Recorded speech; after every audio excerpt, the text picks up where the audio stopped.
Inasahan ng isang OFW sa Kuwait ang dumulog sa Ako Bicol tabang ora mismo para mapauwi sa Pilipinas ang anak na nagtatrabaho sa bansang Kuwait dahil sa sinapit nito sa kanyang trabaho.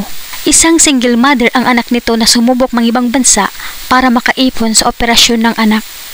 Ina na kayang ibuwis ang buhay para sa anak.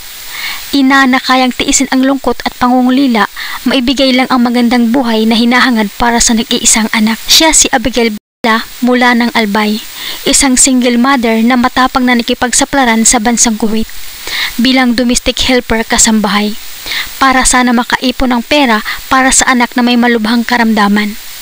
Ngunit sa kasamaang palad, sinubok ito ng matinding karanasan kung saan makikita natin sa video na nilalangaw ang mga pagkain na nasa ibabaw ng mesa na galing sa basurahan ang pinapakain sa kanya ng kanyang amo. Ganito itrato ang ilan nating mga kababayan sa bansang Kuwait. Sabi niya, pinapakain kami ng basura, galing daw sa basura. Amo niya nagkukuha daw ng mga pagkain sa manok. Yung pwede daw ipakain, pinapakain daw sa kanya. Sabi sa kanya, pagtiyagaan mo muna, magkakago ngayon lang yan, sinusubukan ka lang. Bukod sa hindi makataong pagtrato sa pagkain, inaabuso pa ang ating kababayan. Ang buong akalang magbabakasyon sa Egypt ay dinadala pala ito para paghukayin ng lupa. Sa madaling salita, ginagawang construction worker ang ating kababayan.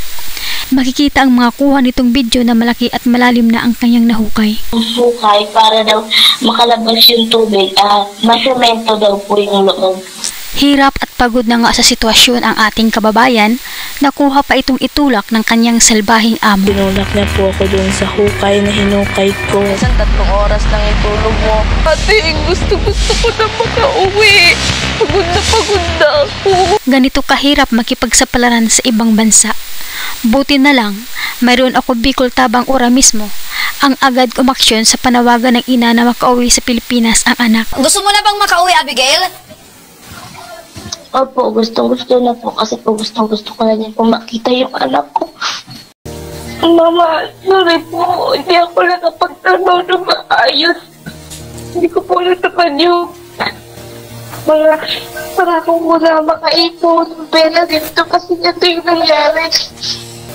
Hindi ko naman po ginusto to kaso ang gusto ko na lang po talaga is makauwi, makita yung anak ko, magkamayakap. Abigail, ayos lang. Kasi hindi naman kita sinabi kasi makulit ka. Ayos lang dahil nakakaraos naman tayo. Okay lang yung anak ko, nakikita mo naman lagi. Basta mag-ingat ka na lang na lagi. Tutulungan ka para makauwi ka na. Sa tulong ng Ako Bicol tabang ora mismo, nakauwi na sa Pilipinas si Abigail, ang OFW na inabuso sa bansang Kuwait. Kabayan, kung sakaling mangyari sa inyo ang ganitong klaseng sitwasyon na ginawa kayong construction worker gaya kay Abigail, huwag po kayong mag-atubiling magreklamo. Huwag po ninyong hayaan na hindi masusunod ang nakasaad sa inyong kontrata. Kung anong trabaho ang nakalagay sa kontrata mo, dapat yun ang masusunod. Dahil nasa batas po yan.